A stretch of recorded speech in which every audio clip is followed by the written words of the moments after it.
کے گناہ سے رزق کی تنگی بھی بڑھ جاتی ہے، چاہے وہ ملٹی ملینئر بندہ کیوں نہ ہو، کام اٹکا ہی رہتا ہے، پھر انسان کی ہیبت کم ہو جاتی ہے، دل سخت ہو جاتا ہے، عبادت کو دل نہیں چاہتا، پھر دل پریشان ہوتا ہے۔ آپ اس بات کا خود مشاہدہ کر لیں کہ جتنی لڑکیاں روگ پال لیتی ہیں ان کو راتوں کو نیند نہیں آتی، کبھی 1 بجے میسج آ رہا ہے، کبھی 2 بجے میسج جا رہا ہے، ساری رات جاگ کے گزار دیتی ہیں۔ جس گناہ نے دنیا میں سکون چھین لیا، سوچیں آخرت میں سکون کیسے ملے گا۔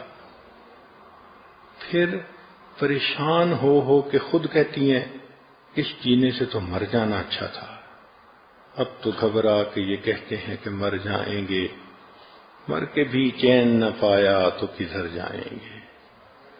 اس لیے زنا کے بارے میں 2-3 باتیں بہت اہم ہیں۔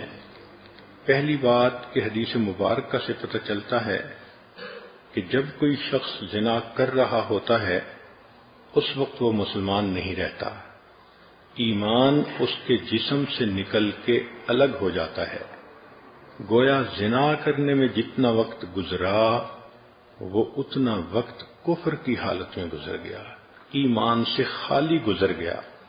اب ذرا عورتیں سوچیں کہ جب ان کے جسم کو کسی غیر محرم نے ہاتھ لگایا، یہ اتنی دیر کفر کی حالت میں رہیں، کہنے کو تو مسلمان بنی پھرتی ہیں لیکن نامہ اعمال میں تو لکھا جائے گا نا کہ اتنا وقت اس نے کفر کی حالت میں گزارا۔ اللہ اکبر، ایسا گناہ کہ ایمان ہی بندے سے الگ ہو جائے۔ پھر یہ اتنا بڑا گناہ ہے کہ حدیث پاک میں آتا ہے کہ جو انسان زنا کرے حتیٰ کہ بڑھاپے کی عمر کو پہنچ جائے، اس پر 7 آسمان اور 7 زمینیں لعنت برساتی ہیں۔ ایسے بندے کو قیامت کے دن اللہ تعالیٰ آنکھ اٹھا کر نہیں دیکھیں گے۔ تو غیر کو محبت کی نظروں سے دیکھتا تھا، آج میں تیرے چہرے کو محبت کی نظر سے نہیں دیکھوں گا۔ یہ کتنی بڑی محرومی ہے کہ اللہ تعالیٰ اس شخص کے چہرے کو ہی دیکھنا پسند نہ کرے۔ علامہ مناوی رحمۃ اللہ علیہ کے دادا کہتے تھے کہ جو شخص زنا کا مرتکب ہوتا ہے اس کے چہرے کی ظلمت اہل باطن دیکھتے ہیں، جب قریب وہ آتا ہے تو اس کے جسم سے بدبو آتی ہے، جب وہ نہاتا ہے تو پانی کے اندر زنا کا گناہ دھل رہا ہوتا ہے، پانی دیکھ کر وہ بتا سکتے ہیں۔ امام اعظم حنیفہ رحمۃ اللہ علیہ کا واقعہ ہے، ایک نوجوان کو نہاتے دیکھ کر انہوں نے دیکھ لیا کہ یہ زنا کا مرتکب ہوا ہے۔ ابن عساکر نے ایک حدیث نقل کی ہے، المقیم علی الزنا کعابد وثن، کہ جو زنا کے اوپر مقیم ہوتا ہے وہ بت پرست کی مانند ہوتا ہے۔ اس کا مطلب یہ کہ اگر کسی لڑکی نے کسی لڑکے کے ساتھ 2 سال افیئر رکھے تو اللہ کے ہاں یہ 2 سال بت پرست رہی۔ اس کا نام مومنوں کی فہرست میں نہیں ہوگا، اس کا نام بت پرستوں کی فہرست میں ہوگا۔ آج سوچئے، ہم بت پرستوں کی باتیں پڑھتے ہیں تو کہتے ہیں یہ ایمان سے محروم تھے، ایسا تو نہیں کہیں ہمارا نام ہی بت پرستوں میں لکھ دیا گیا ہو۔ اس لیے عورتیں اس پوائنٹ کو خوب اچھی طرح سمجھیں کہ یہ زنا کا گناہ ایمان سے محروم کرتا ہے، زنا کا گناہ انسان کو اللہ کے دفتر میں بت پرستوں کی فہرست میں شامل کرتا ہے۔ یہ جو ہوتا ہے نا کسی کو محبت سے چاہنا، ہر وقت اس کا دھیان رہنا، تو میرا دین ایمان سجنا، تو اللہ تعالیٰ پھر بندے کا نام ایمانداروں کی فہرست سے نکال دیتے ہیں۔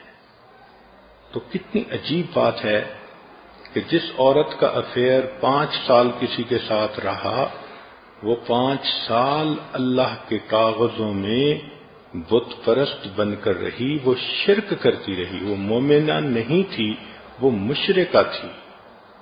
سوچئے یہ کتنا بڑا گناہ ہے۔ پھر اس کی سزا آخرت میں اتنی زیادہ کہ پڑھ کے کانپتا ہے بندہ۔ ان میں سے ایک سزا یہ ہے کہ جو زانیہ عورت ہوگی اور بغیر توبہ کے مر جائے گی تو جہنم میں اس کو فرشتے ایک غار کی طرف لے جائیں گے، اس غار کے اندر دھکا دے کر اس کے منہ کے اوپر چٹان رکھ دیں گے، وہ عورت نہیں نکل سکے گی۔ اس غار کے اندر بچھو ہوں گے، وہ بچھو اس کے جسم پر اس طرح لپٹیں گے جیسے شہد کے چھتے کے اوپر شہد کی مکھیاں ہوتی ہیں، اور اتنے بچھو ایک وقت میں اس کو کاٹیں گے، اس کو تکلیف ہوگی، مگر اللہ تعالیٰ کے کہیں گے کہ تو نے وہ گناہ کیا کہ جس گناہ کی وجہ سے تیرے انگ انگ نے مزے لیے تھے، آج تیرے انگ انگ میں زہر جائے گا اور اس کو جا کر تکلیف پہنچائے گا۔ سوچئے، اکیلا ہوگا، بچھو کاٹ رہے ہوں گے، آج تو کوئی مکھی کاٹ جائے شہد کی تو درد برداشت نہیں ہوتا، بچھو کاٹیں گے اور اتنے زیادہ بچھو ایک وقت میں کاٹیں گے، جسم کی کیا حالت ہوگی۔